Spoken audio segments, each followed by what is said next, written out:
So first up, I'm going to use my Happy Place Mood Patch by Patchology because I feel like my allergies are killing me. I really, really like these. Put them in a little fridge too if you feel a little puffy. They feel so good. They have like caffeine and stuff in them. I'm going to use my Stay Naked Concealer. I love this concealer. Definitely recommend it for all skin types.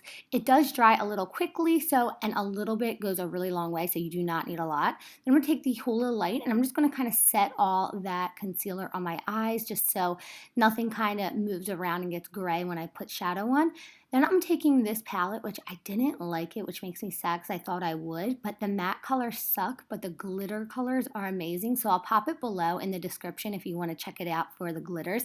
It's really inexpensive. I think it's only like $8 or something, but this pretty glitter, oh my gosh, it looks amazing. And I was really surprised there was like no fallout. So then I'm going to take the Alomar Cosmetics palette, and this was in one of the boxy charms, but I love these colors, especially their oranges in here because I feel like they're the perfect transition color for me, especially when I'm tanner. So I'm just popping that above where all that glitter is, just kind of blend it together. Then I'm taking the Stay Naked foundation. I love this foundation. You could see it's covering up my redness, everything. Again, I feel like it's great for all skin types, and a little bit goes such a long way. I feel like I get so thirsty in the summer, so bear with me. But then I'm taking that concealer again, and I love this concealer because it's really, really brightening, obviously, and it just spreads evenly. It doesn't leave my under eyes crepey and like looking all, bringing out all the fine lines and stuff. So then I'm taking that Hoola Light again, and I'm just kind of setting everything with it.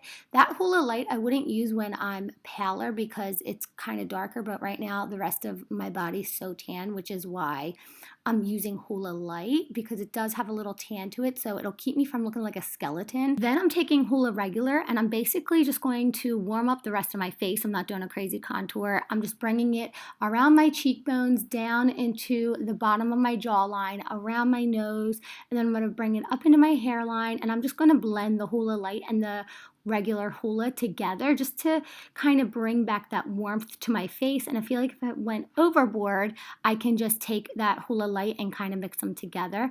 Going back into that palette, I'm taking that same light orange and just popping it below, and then I'm going to take a little brown on a really tiny pencil brush, and I'm going to start buffing that into my under eye line. Is that right? That's totally the wrong word. I don't know, but you get what I'm saying. And then I'm going to start kind of bringing it out into that wing, and then I'm going to start buffing it above the wing just a little bit to have like a little baby cat eye, just to kind of give my eyes a little bit more of that sultry look, but not too smoky. And then again, I'm going to buff in that light orange mixed with maybe a little bit of that Hoola Light just to kind of calm down the brown because I don't want it to be too smoky. I'm going to throw out on my Salon Perfect lashes. I love these lashes. They're so inexpensive from Walmart. I use them forever. Their extension seeker are amazing. I'm taking this Ofra highlight palette. I'm using Rodeo Drive just because it looks so beautiful in the sun, and I'm just going to pop that underneath my eyebrows and then in my inner corner. I totally recommend this highlight palette because there's highlight in it, bronzer, and some blush, and I've had this for like 2 years now. It's a little bit expensive, but completely worth it. It will last you forever, and there's so many different highlighters. I bring it everywhere with me. So then I'm taking that highlight again right on my cheekbones. Look how pretty it looks. And if you go a little overboard, that's okay. Kind of let it sit for a minute and then kind of start buffing it out and swipe kind of diagonally, because then it'll kind of get on your cheekbones and then it'll go up into your temple as well. And that's kind of how I diffuse it if I went a little overboard. Then I'm taking these Vice lipsticks. I'll leave them in the description which one I used. I wasn't too happy with the first color because it made my lips look a little bit gray, but I loved the second color that I buffed in there. I did end up taking the gray color off because I wasn't feeling it at all, but I hope you guys like this video, and be sure to subscribe and like this, and I'll see you soon.